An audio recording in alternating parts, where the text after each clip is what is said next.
রণক্ষেত্র ইংরেজবাজার শহরের জেলা স্কুলের এসআইআর এর শুনানি কেন্দ্র লাইনে দাঁড়িয়ে থাকা নিয়ে পুলিশের সামনেই দুই পক্ষের চরম হাতাহাতি।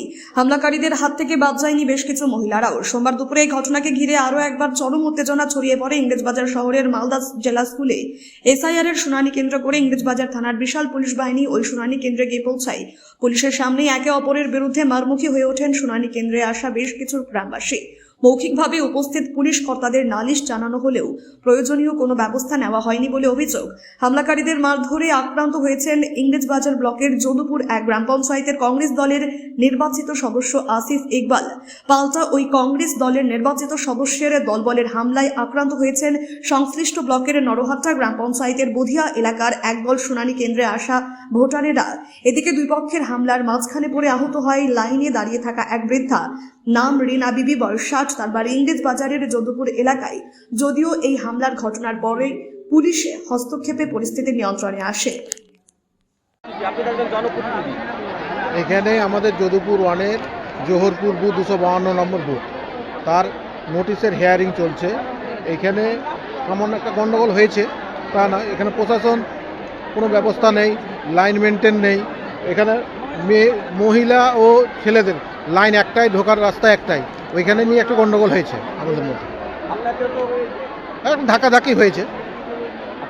হ্যাঁ, এটা সুষ্ঠু ব্যবস্থা হয়, মানুষ সাধারণ মানুষ ভাবে হিয়ারিংটা করুক, এটাই চাইছি। আর অবশ্যই হয়রানির শিকার, এটা নির্বাচন কমিশন যেই করেছে আইডিওলজি দিয়ে প্রত্যেকটা মানুষ হয়রানি। সে যার সঙ্গে আমাদের হাতাহাতি বা ঝামেলা হলো তারাও তো ভুক্তভোগী। Asif Iqbal, Jadupur one gram panchayat. আমরা লাইনে দাঁড়িয়েছিলাম, ওরা হট্টগোল করেছে, আমাকে 10-12 জন মিলে ঘিরে ওখানে ঘিরে মেরে আমার জামাটা কি করেছে দেখেন। কেন মারলো, কেন, কি কারণটা? এটাই তো আমি জানতে পারছি না কি কারণে মারলাম। আমাকে আরো লোক বলছে যে আমি মোবাইল চুরি করে নিয়ে পালিয়েছি। আমার তো নিজের মোবাইল আছে, আমি কোথায় যে মোবাইল চুরি? কোথায় এসেছিলেন আজকে? হ্যাঁ, কোথায় এসেছিলেন? আজকে হিয়ারিং করতে এসেছিলাম। ওরাও এসেছিল? হ্যাঁ, ওরাও এসেছিল। দিয়ে তারা মারলো কেন আপনাকে? সে তো বুঝতে পারছি না কি কারণে মারলো আমাকে। এখানে কি পরিস্থিতিটা কেমন? এখানে পরিস্থিতি তো খুব, আমাকে মারার জন্য খুব, ওরা ছেলেটা লুকিয়ে গেল। তো কোথায় বাড়ি আপনার? আমার বাড়ি বুধিয়া। আর আপনার নাম? আমার নাম সারিফ হোসেন। কারা মারলো আপনাকে? আমি তো চিনি না তাদেরকে, কে ছিল। পুলিশ তো ছিল? পুলিশ ছিল, পুলিশ বাবুরা কোনো হেল্প করেনি আমাদের, কিছু করেনি, ওই হেল্প করেনি, এখনো হেল্প করছে না। কি হলো এবং কি জন্য অসুস্থ হয়েছে? দিদা হলো, আমার দিদাকে এখানে লাইনে দাঁড়িয়ে সবাই ধাক্কাধাক্কি করেছে, হয়তো ঝামেলা করেছে। এখানকার লোক না, বুধিয়ার লোক ছিল, যদুপুরের লোক ছিল, সব জায়গার লোক একত্রিত হয়ে তেনাকে অসুস্থ করা হয়েছে এইভাবে। কি নাম এনার? ওনার নাম রিনা বিবি। বাড়ি কোথায়?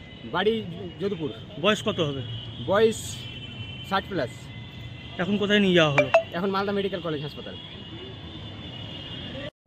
আমরা তৃণমূল কংগ্রেসের তরফ থেকে বারবার করে অ্যাপিল করেছিলাম কেন্দ্রীয় নির্বাচন কমিশনের কাছে আমাদের দল বারংবার অ্যাপিল করেছিল এই হিয়ারিং সেন্টার বাড়ানোর জন্য। গোটা জেলার বিভিন্ন অঞ্চলে একটা করে যেন হিয়ারিং সেন্টার হয়, প্রত্যেকটা ওয়ার্ডে যেন একটা করে হিয়ারিং সেন্টার হয়। বাট কেন্দ্রীয় নির্বাচন কমিশন এখানে অ্যাপ্রুভ না করার কারণে আপনারা দেখলেন কী হারে লোক গণ্ডগোল হচ্ছে, এখানে মানুষ র্যাম্পেন্ট না হয়ে যায়।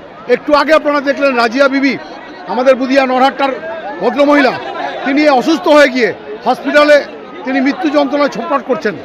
এইভাবে কেন্দ্রীয় নির্বাচন কমিশন এবং সাম্প্রদায়িক শক্তি বিজেপি কিভাবে মানুষকে অত্যাচার করছে, এসআইআরের নাম করে ভোটার লিস্ট থেকে ভোট কাটার জন্য, চক্রান্ত করার জন্য এইভাবে মানুষকে হয়রানি করছে। এর বিরুদ্ধে আমাদের লড়াই থাকবে।